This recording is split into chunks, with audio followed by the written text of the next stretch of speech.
vois quelque chose comme ça. Je me passe de votre maman. Maman n'a pas dans la justice. Mosanza mayambi asakoli pona lobi nazomona poison moko ezana libumu na yo. Tant mosanza masakoli pona ye apesi ba instruction ko sala et papa ala atosi asali ba instruction na lombangu dans atosi. Etanga atosi papa pesi ma ya fire papa kei. Alobi pendant 2 semaines passées ala la malamu te. Balobi ndenga za awa alali na butu. Donc alali chaos profondément. Donc poisson et cueilli et ça détruit la main fire. Yango ya kotato la monde ensemble. Oui. Mobile a tiqué.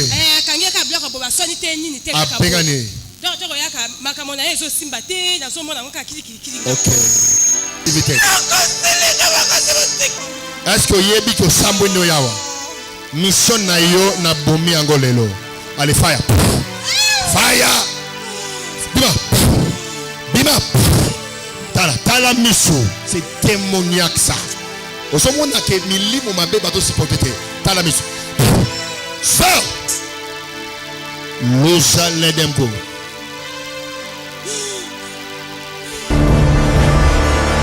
Vous en avez besoin d'orientation, vous en avez besoin, il y a vraiment clair, aux obéla. Spécialement, nous avons pour prier pour nos sidatique, pour nos cancers, pour cas difficiles. Dieu nous a oint pour les gens qui ont les cas difficiles. Bato sida, baso babo takate, aux en a problème moko, problème de cœur, moté me vimba. Mwana azongi na position ma. Mwana azongi na position malamu. Osomona ndenge so balo. Mwana azongi na position ya malamu. Mwana azongi na position malamu. Betela Yesu. Botika tenzama pambola bino mabota na bino bozali tellement ébélé que la émission le temps de la foi nzambe ya pambola bino. Ezali apôtre Gédéon KMB AGK. Le Saint-Père l'avoir autorisé. Ndenge bobenga kabiso prophète lelo. Terminons une émission spéciale le temps de la foi pour communiquer quelque chose na bavi na bino bo pambolami zamba Israël pambola biso. Le to spécialement ko enchérir encore foi na bino. Christ le bitan tokoya trouvera-t-il tant na koya nakokuta lisusu kondima na mokilo yo mais na makambo ebele zo sale manangonga oyo eza pona ko affaiblir foi ya ba chrétien ko affaiblir kondima. Bien aimé, tout ça na commune Yangaba na avenue Massassou numéro 6 référence Arrêt Mopulu sur université. Déjà lobby à partir à 7h Nadako Yamba Motonyon soit a besoin de l'obélanza mais elle a besoin de consultation prophétique, elle a besoin de vie clarté, elle a besoin d'orientation, elle a besoin de zamba l'obélaye. Déjà lobby à partir à 7h tozo koyamba Motonyon so oyo azali na posa le belanzambe. Vous en avez besoin d'orientation, vous en avez besoin il y a vraiment clair aux obéla. Spécialement nzamba wendangai pour na prier pour na ba sidatique, ba cancer, ba cas difficile. Dieu nous a oint pour les gens qui ont les cas difficiles. Bato sida, baso babo takate. Aux en a problème moko, problème de cœur, moté me vimba. Lobby déjà parti à 7h, il y a quand on est venu Massassou numéro 6. Ba numéro n'a besoin de contact aux habitants facilement. Ils allaient 090 700 090 670 037 4 à la fin 090 670 037 4 à la fin. Il y a monsieur Zali 097 44 78 320 097 44 78 320 089 760 81 58 081 88 9008. Bien aimé, la lingi na régie dans ma salle grande chose, la lingi na régie les moments encore tout juste après pour tout fond. Merci beaucoup. Frère Mwanda aiko tato la monene nzambe betela kolo maboko makasi apa omatia wa likolo omati matana escalier ndize mona yo Alimo répéter sur maloba ozoloba nzambe ajeka salaka. On dirait batalibana bazoloba tena ningo loba makasi nzambe ajeka asalaka. Papa na biso tomoni awa papa Gauthier asali 5 ans na hémorroïde. Na faiblesse sexuelle à makasi. Donc bakoma matindika bakoma otindika yo di ya pela raté. Pesa biso amena makasi. Pesa biso amena makasi. Et frère na biso yaki awa alandi ba séance nyonso ya ba ordre o mosala nzamba pesa kiye ndeko lobi imoraïde et parat non mbango. Pesa ngamena makasi. Pesa ngamena makasi. Alobi mama abanda ko sepela lisute mais mama akomi ko sepela. Oui, eza témoignage. Mettez la kolo maboko makasi. Donc frère laki azo tindika ye azo pelate. Mais si vous avez mettez la kolo maboko makasi. On a yoki ote mettez la kolo maboko makasi. Alléluia. Kitoko. 5.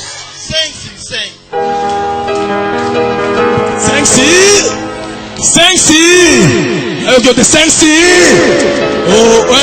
sali les grandes choses, des choses où Nzambe asala rango pour na ba bien écoutez, la foi est une arme que le Seigneur nous a donnée pour tout manifester ba droit et ba privilège à biso taki ba enfant de Dieu na sena moyo. La foi te permet de réaliser ce que Dieu a fait. La Bible dit dans Psaume je crois 82 le verset 6, j'avais dit que vous êtes des dieux, tous fils du Très-Haut, mais vous mourrez comme des hommes. Écoutez, sans la foi, il est impossible d'être agréable à Dieu. Il faut que tout celui qui s'approche de Dieu croit que Dieu existe. Il est le rémunérateur de ceux qui cherchent. Croyez que Dieu est un rémunérateur. Bien aimé, la foi te permet de résoudre tes problèmes. La foi est un monnaie internationale qui se mange partout dans le monde. Tu peux arriver en Afghanistan, en Afrique du Sud, partout dans le monde. Si tu as la foi, tout marche. Tout marche. Tout est possible à celui qui croit. Jean chapitre 14, le verset 12. Qu'est-ce que la Bible dit? Jean 14, le verset 12. En vérité, je vous le dis, celui qui croit en moi fera aussi les œuvres que je fais. Celui qui croit en moi, en Jésus-Christ, fera les œuvres qu'il a fait. Et il en fera de plus grands, parce que je m'en vais au Père. Et il en fera des plus grands. Vous voyez, donc la foi te permet de réaliser un ce que Christ a fait et de faire plus que Christ. Peu importe aux malades, peu importe problème, ne limitons pas Dieu. N'attendez la fin. Dieu a un spécialement. Dieu a un spécialement mandataire. Bato ya pakoli pour libérer bato. Kozoya mukio zanango. Kokomi sango ebele. So omoni Jacob nandaku ya laba mukie oyo laba zalaki nango. So Jacob a activé ango et komi ebele. Écoutez papa, maman écoutez. Eloko yo zanango nzamba wende ngai pona ko propulser yo okene liboso. Mais cependant le diable veut affaiblir la foi. Yango no Christ alobi tangu nakoya est-ce que nakokuta kondima na mokili? Tout ce que c'est pas, ils sont des faux, ils ne sont pas vrais, écoutez, il veut affaiblir votre foi. Lorsque ta foi est affaiblie, le miracle est loin de toi. Écoutez bien aimé, le miracle n'est pas des événements accidentels, mais le miracle sont des actes provoqués par la foi.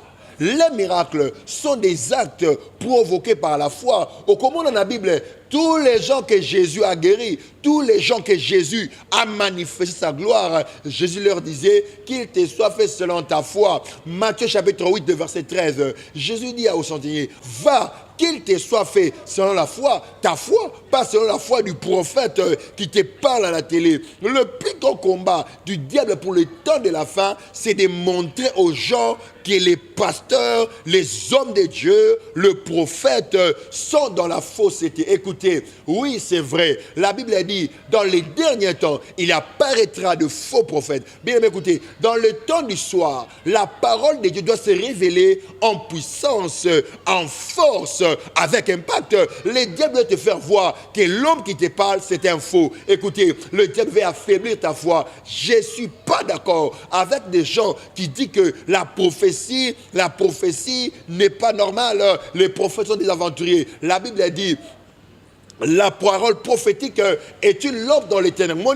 Et c'est une parole prophétique pour éclairer tout. Nathan à ténèbres. Nathan Otozali, nous sommes au temps du soir. La parole prophétique est une lumière. Nathan un soir, bien aimé. Nathan un soir. Vous devez croire. La Bible a dit, ceux qui croiront en moi fera ce que je fais. Il en fera des plus grands. Bien aimé, écoutez, si Jésus était Nathan évolution, il pouvait aussi être à la télé, devant la caméra, dans la chaîne Nazali, dans la grande chaîne Nazali, parler, répondre aux gens, parler, répondre, appel ouvert. Et quand Moussayote, le diable va te faire voir que le temps des miracles est passé, la prophétie existe, la prophétie réelle. Parlons à Jésus aussi, enlevant cette passage de la Bible où Jésus avait parlé à Nathanaël, quand tu étais sous les figuiers, je t'avais vu. Voici un vrai Israélite. Miracle à Liboso et ça là, et ça miracle à multiplication à 20.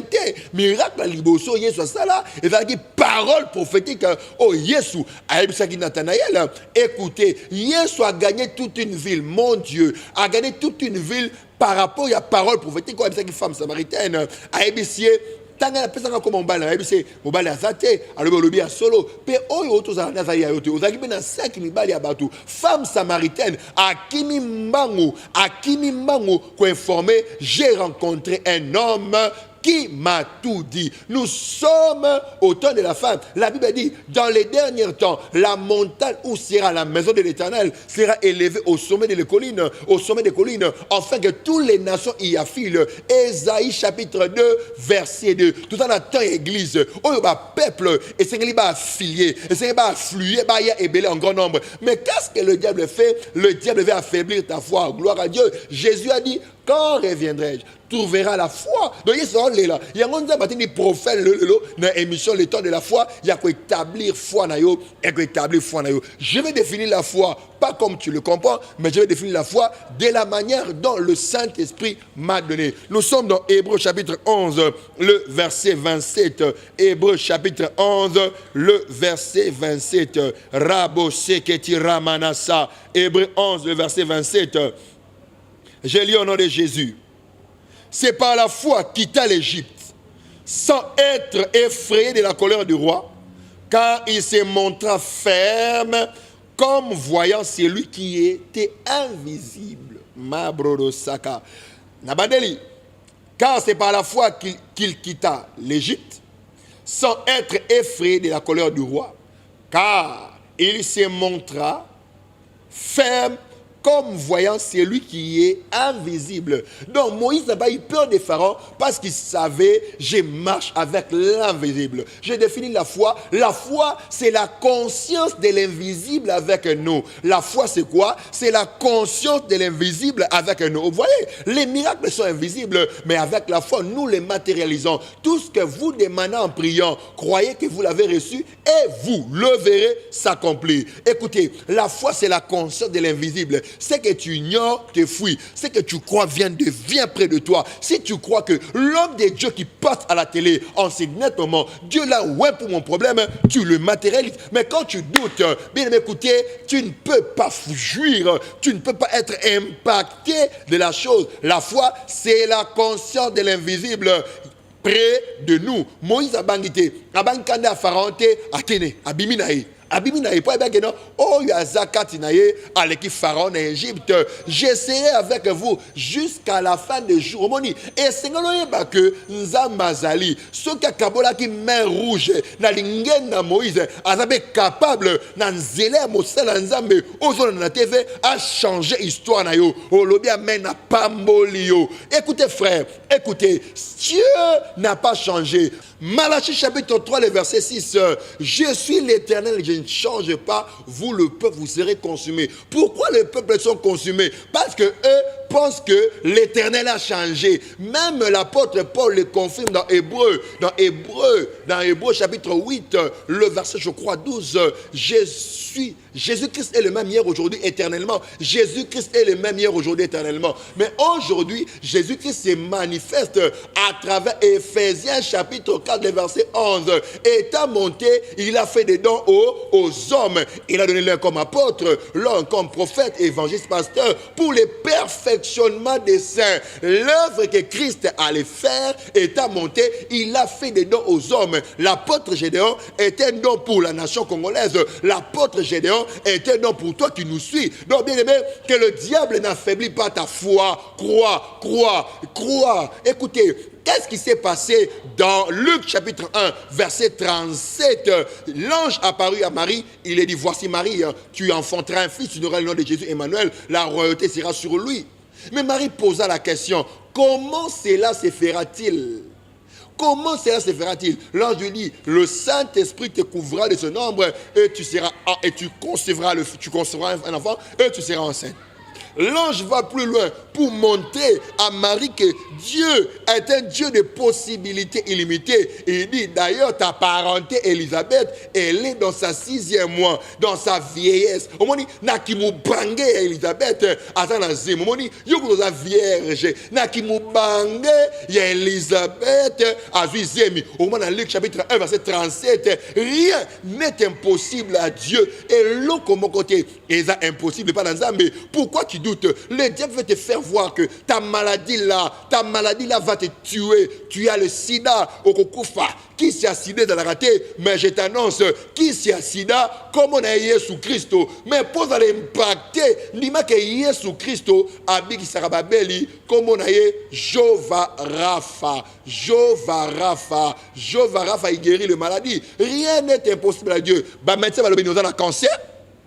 On a une tuberculose, rien n'est impossible à Dieu. Rien n'est impossible à Dieu. Bien me croire. Écoutez, dans Luc chapitre 9, Luc chapitre 9, Marc 23 à 24, tout ce que vous demandez en priant, croyez que vous l'avez reçu. Vous savez pourquoi vous allez à l'église, vous ne recevez rien? Parce que, écoutez, aujourd'hui les gens veulent faire valoir le christianisme au miracle tic-au-tac. Bien aimé, Jésus agit. Il agit instantanément. Je n'ai pas vu dans la Bible là où Jésus rapporta au lendemain. Il y a le barak l'élo. The faith is now. La foi c'est maintenant. La foi agit dans le présent. Et l'espérance dans le futur. Bien aimé, crois que Dieu est capable de changer ton histoire. Marc chapitre 9, au verset 15, au romona, baye koli baye na mwana, akwera malada neke, azana molimo ya sourd et muet, baye koli, ba bengani molimo wana akete. Tangu Yesu aye, papa, tu qu'est-ce qui se passe? Oh, tu as mwana nanga awa, baye que nous bassambe la pona e, kasi ba kokite. Yesu aye songo, titangu nini na ko supporter yo. Papa na bango, ce qui ozonima, tout est possible. Si seulement tu crois, tout est possible à celui qui croit. Bien écoutez, la parole de Dieu est oui, amen. Si seulement tu crois, tombe le téléphone, bien le numéro affiché au bas de l'écran, 090 670 037 4 à la fin, 097 44 78 320, numéro wana benga okozwayo lelo. Na kosenga na régie ati la biso et les mamans rotozonga juste après na bana ko m'appelle pena fond. Merci beaucoup. Papa na biso albert ko tato la monene na Nzambe. Asali plus de 2 semaines ala la mala monter. Ibumwe soit kaese ko soit. Alors alobi boye ala ni biso plus de 4 fois. Azali na makasi ya koya wate. Ala ndi biso na radio. La émission à la radio plus de 4 fois, mais ma coquille m'a cassé à raté. Alors, l'homme n'a pas bengi, quand a bengi a mis papa est ici aya a 7 heures. Du coup, la biso aya a tanga comme un mosa, en zama yami a sakoli pour la lobby, na zomo na poison moko ezana libumuna yo. Et tant mosa na sakoli pour na ye a pesi d'instruction au sala et papa à la hâte a tosi a sali d'instruction na lomba ou dans tosi. Et tant a tosi, papa pesi ma ya fire. Papa Kei. Alobi, pendant 2 semaines passées, ala la ramala monté.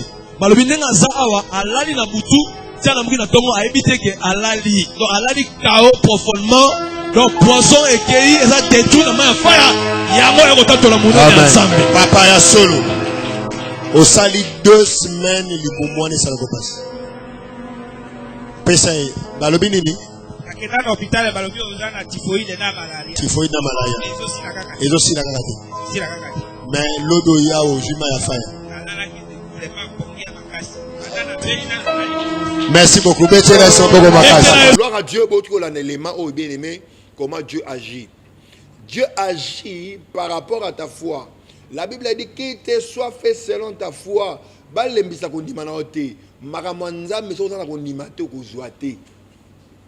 Il n'y a pas de fétiche.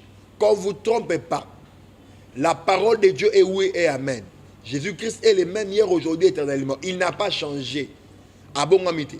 Na yelelo spécialement ko sambela pona yo ko sakola pona yo. Yo pe la narabiso na tv ozaka mundimi ya royo kate.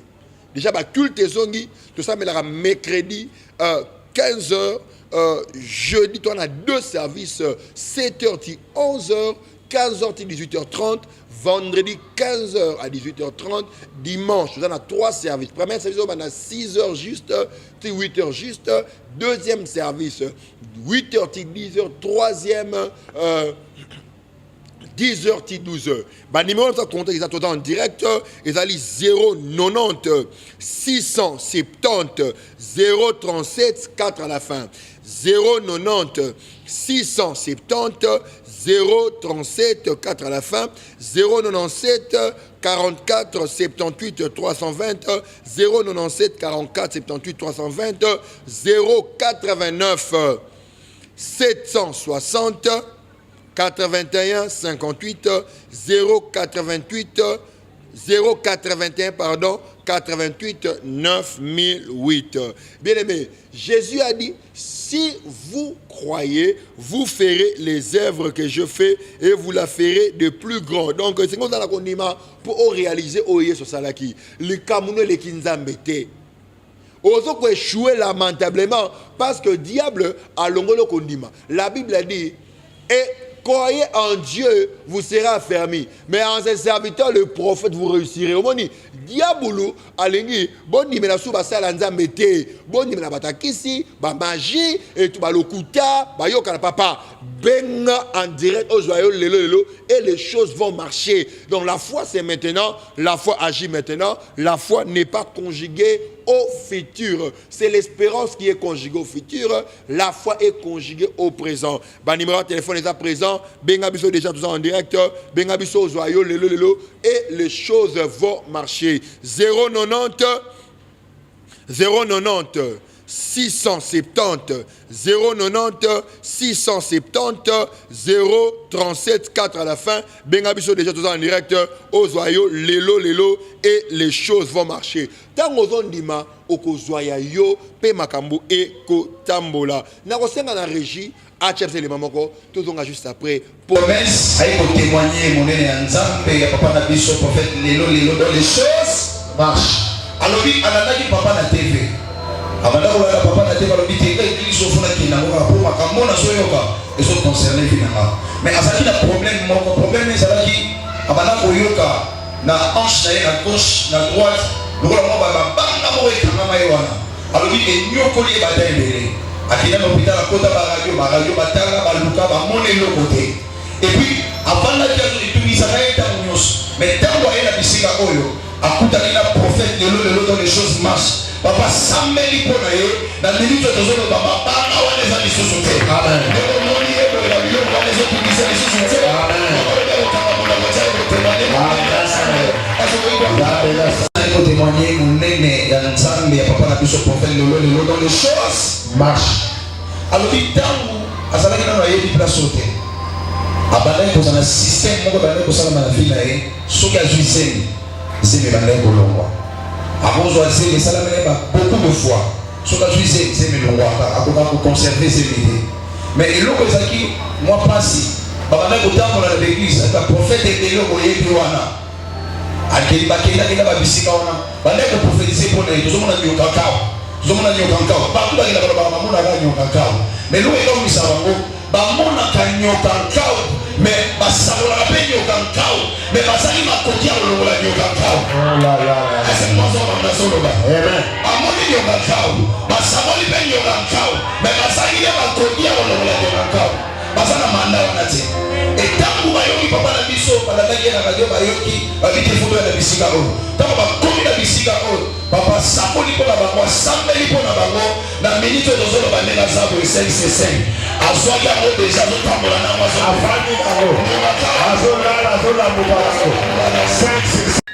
Tu as mis appel Oyo. Allô?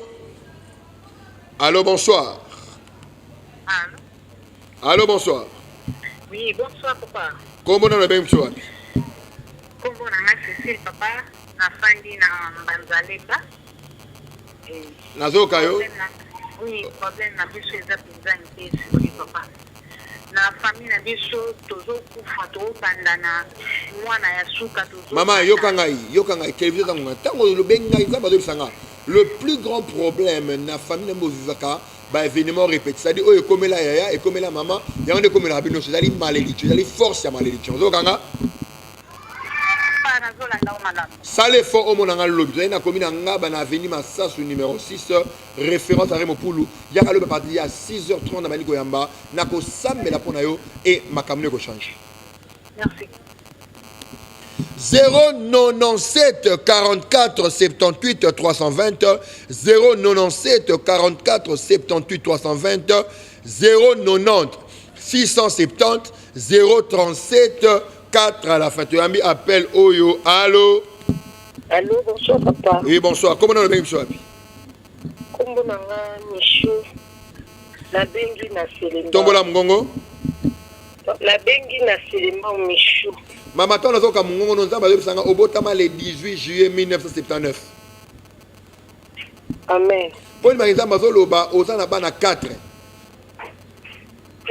Papa. Mais ça m'a dit que c'est un problème à mon nez et à mon touya. Aux autres comportements, mon bal nous a qui m'a dit Nakubongo.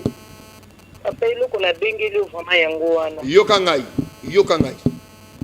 Alinga moi si mon comme on a Henriette, pardon.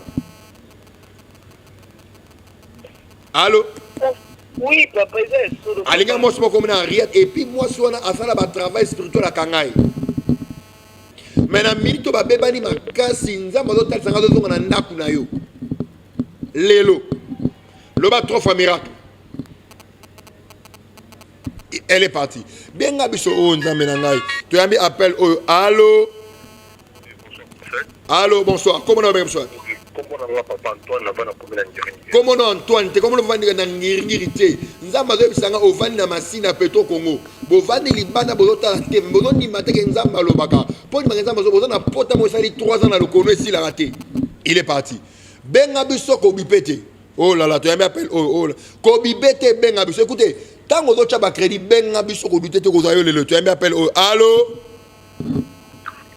papa bonsoir bonsoir comment on va bonsoir oui na ko mo nga papa Sidi na bengo de na Sidi papa nazo kayo oui papa na ngaki na explication na pa na ngaba ko ya camarade ndeke ba ngodi so parce que yo moko poko ya camarade ndeke oui papa eza maladi yo koko na mobala na ko bela ngo mais sotaki papa na bino ezio bezu bana na yo papa oui koko na bino mobala sala likamwa boto la lopango ya batu et lopango ya boto la kolonga kufaka yango bozo remarquer ba problème ezo comme la bino ba malade ndeke za malédiction boya lobi na 7h fin mobimba na bana yo na kosamela pona bino et bokozo ya bino lelele papa adresse ndela tozali na commune ngaba na avenue Massasu numéro 6 référence à Remopolo sur université. Merci papa na tongo na koba za papa mbola bino 090 670 037 4 à la fin 090 670 037 4 à la fin. Tu as mis appel au allô? Allô? Oui, bonsoir. Oui, bonsoir. Papa, na bengi kaka nazolanda mateya na yo papa. Mais nazabu papa na sala ka ba ferme. Yo kanga maman. Oko remarquer que ça va faire mais rien ne marche. Pour une magasin mazoloba, on peut perdre une affaire de $5,200 et zindi. Zambi. Yo kangai. Adresse à moi dans la TV. Yaka lobi na tongo moi maloba mamsu na toni na mamsu na TV na luba na ngai ngana problème te. Mais ça les fort aux adresses mang yaka lobi na 6h. Condition ezani papa. Condition kondima na yo. Pe yaka ndenge mwana nzambe akuta na prophète. Merci papa. Za pambola yo. 097 44 78 320 097 44 78 320 089 760 81 58. Tu as mis appel Oyo. Allô? Allô? Bonjour, Moudazambe. Bonsoir. Comment on a bien soit? Comment je suis un homme de Dieu. Comment tu es un homme de Dieu? Donc, comment tu es un homme de Dieu? Je suis un homme de Dieu, mais c'est-à-dire au sein de la Ponanga. Comment tu es un homme de Dieu? Je ne croyais pas à ton ministère, mais cette fois-ci, Dieu m'a convaincu de ton ministère. Et on a big pour que au sein de la Ponanga. Tu ne croyais pas à mon ministère, mais Matthieu est convaincu. Oui, je suis convaincu. Miracle à l'imbosso à Yé, c'est là qui multiplication à 20, c'est là qui prophétie. Merci, merci. Pour nous, par exemple, ministère, on est dans la rétrograde. C'est-à-dire, quoi à pas ma. Au bandé l'église 3 fois. Là, vous avez raison. J'ai raison. Merci beaucoup. Tout à l'heure, la commune Angaba a venu Massassou numéro 7. Référence à pour l'université. Merci. Demain, je reçois à 6 heures. Merci. Oh, les premiers miracles de Jésus étaient les 20. T'as la bien Bible. Miracle à Libo, ceux qui prophétie à Nathanaël, à bête précision. Tu as mis appel Oyo. Allô? Bonsoir. Oui, comment on a Anne, papa? Maman, tant on a zoka mungongo na yo nzamba zo bisanga problème na makasi, ozo constater bisi ko zo vanda, na nako zo vanda, ba robinet forma yango moko. Oui, papa. Soit que comme 21 ba robinet forma etoni na ndako. Exact. Et puis pendant qu'on a ndako wana libala mobala Simon na nzoto te. Ah, papa. Mais nous sommes pas sérieux, ça n'a bien véhiculé, mais chaque temps, chaque boutou autour de la ndako. Na lo bateau na kata. Papa, le lobby déjà, le baka déjà.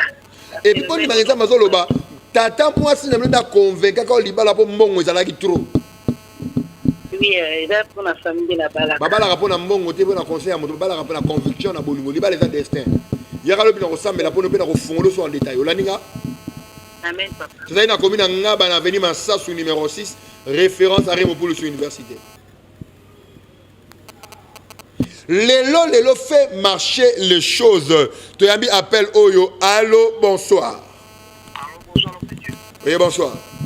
C'est le docteur Flavien depuis quand on a vu Mungongo na yo batasi dans un centre, mais dans un centre hospitalier. Beaucoup remarqué dans centre na yo, qu'est-ce qui se passe? Ceux qui abassent pas au robot ba okufa.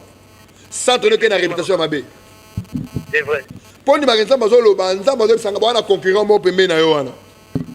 Oui, papa, il y a une autre. Mais yo, bano, c'est qu'à deuxième, il y a un succès à ma casse, vous avez un succès, mais vous remarquez, tu es rétrograde. C'est-à-dire, centre Kaouki, personne comme tu es robot, tu as Koufi. Oui, c'est vérité, papa, c'est la vérité. Talangaï, beaucoup de déjà jours, moi, il centre full, il y a belé, la cantine à blé, la cantine à full. Oui, papa, effectivement. Il y a un centre dans le lobby à 7 heures. Papa, je vais demain matin. Demain matin à 7 heures. Vraiment que votre Dieu te bénisse, papa. Comment on a un zambé à l'élo. Lélo, papa. Faut pas que ça donne les choses marchent.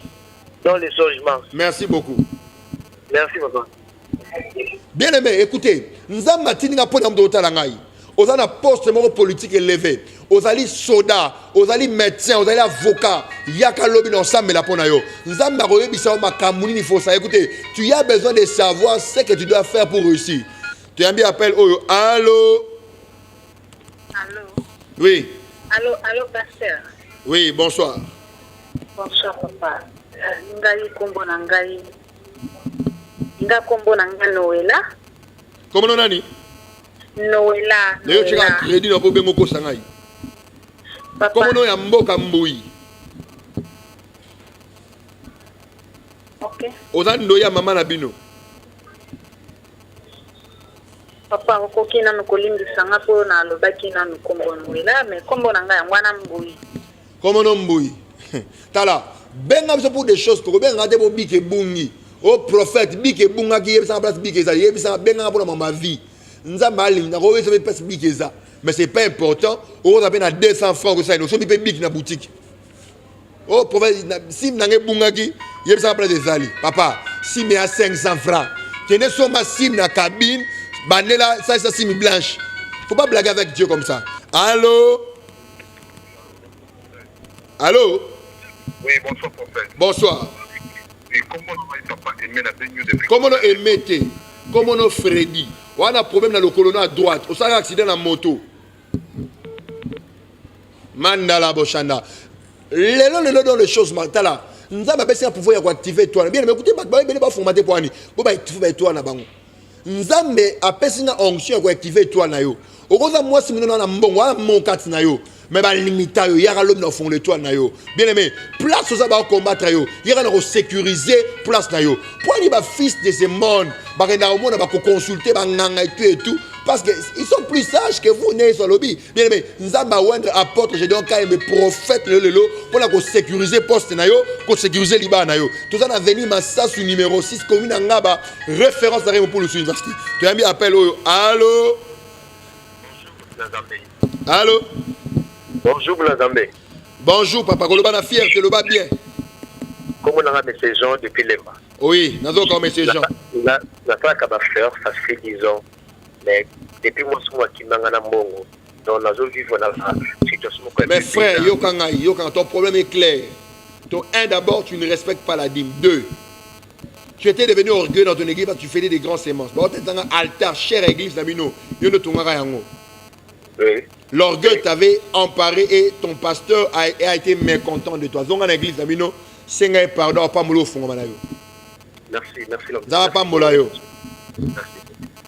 Le fait marcher les choses. Dans la onction, il y a quoi activer toi là-bas. Tu n'as venu Massa sous numéro 6. Référence à Rémo pour le sud université. Lobby à 7 heures. Au moins, on a vu le clé. Au fin du point.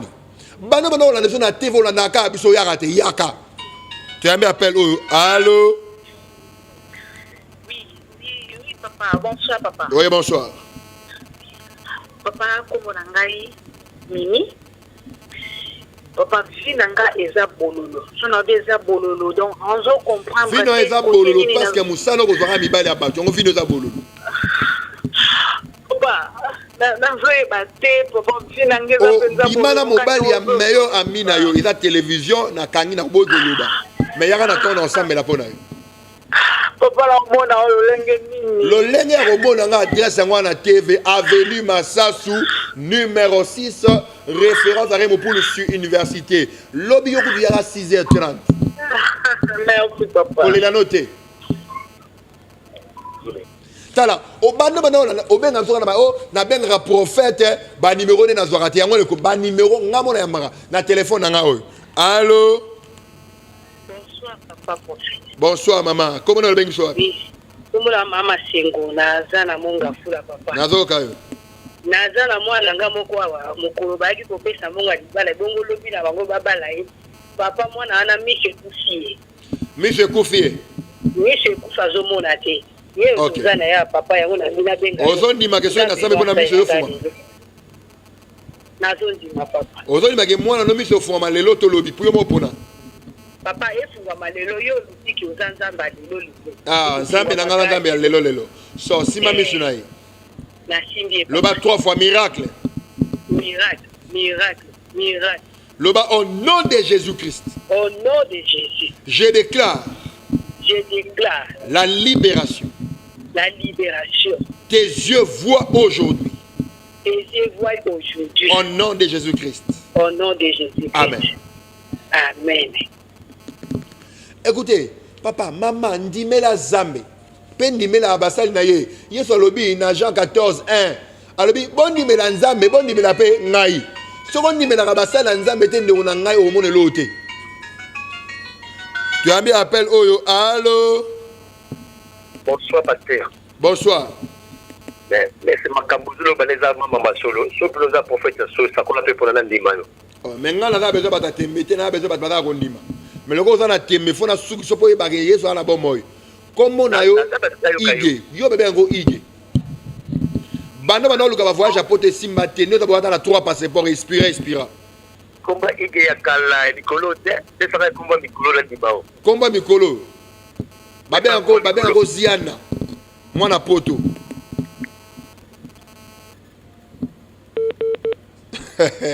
lelo dans les choses marchent papa t'as l'onction Donc, ça, dans la tembe, on a l'école à la tembe, non, jamais on peut passer à la télé pour les gens de tembe. Pour ne pas passer à la rondima. Allô? Bonsoir, Moussa. Oui, bonsoir. Papa, Nalanda, Mais Olanda, regarde, on a mon numéro Olanda, il y a rappé. Olobi, papa. Yolanda, il y a rappé, il y a rappé.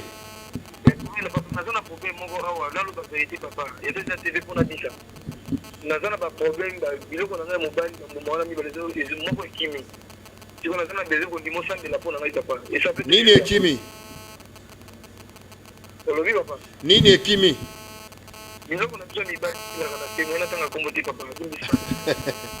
Ok, Simba Ngoloba 3 fois na Kangolami. Kaka ndenge ozondima ezongi au nom de Jésus. Ça les melons ndenge ondimi. Merci papa. Les hommes de foi n'ont pas besoin de transpirer pour voir les miracles. Ceux qui croiront à moi feront les œuvres que j'ai fait. Nous avons besoin de fond là-bas, quoi activer là-bas. Aux arènes à mon quoi pour nous, tout fait toi là. Oh moi c'est au bas la tête pour nous, tout fait toi là. Déjà lobby dans un allô. Oui, bonsoir prophète. Oui, bonsoir. Oui, comment va papa? Oui. La bénédiction de Christ pour Jamaïque. Problème là, ils allaient dans la faiblesse sexuelle papa. Au bigi à no bengo bigi na yo. Exact. Merci. Le exact. Au bigi pe malamoko. Kimba nezongi. Bobo kala ko mbadi ba lembisa yo. Pourquoi aux avez un défi, aux avez un besoin na lo bango tona kata. Papa na posa la yo ko. Nous autres là qui mbale lembara ya ngomoko bola ngona tongo yo tele masute tilelo. Exact papa ya ngomoko. Et ça na fi moko boba no bimana comme na Hortense. Oui, et puis Hortense. Ba pesi na ka de amasanga yo bana bimana. Exact. Boba na boka la ko mbadi alembisa yo. Mais ma fumu ne limbisa mi okangola mi bomo kimo bali na yo bozongi lelo. Mandele bechana tala nana on cherche activer toi mon étoile na yo nda ba pesa on cherche activer ngo wa muta mbongo noza wa moi c'est to bala yaka lobi na tongo na veni masasi numéro 6 nazo yamba conduisez zate allô. Oui, allô papa. Oui. Bonsoir. Comment on a dit papa? On a analysé comment?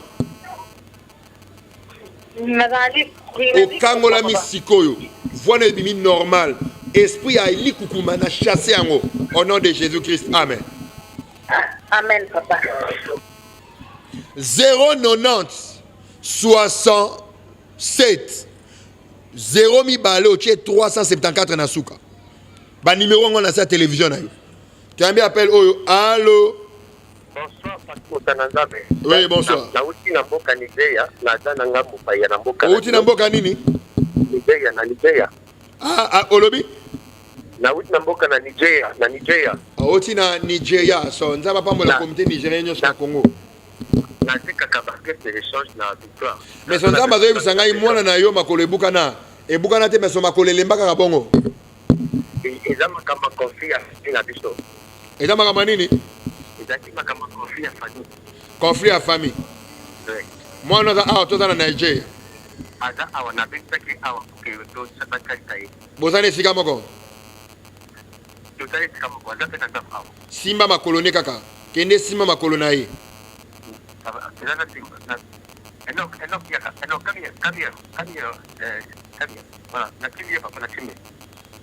Nalobi makolo ya mwana no etelemi etamboli ekangolami. Sikoyo na kombo na Yesu Kristo, amen. Amen.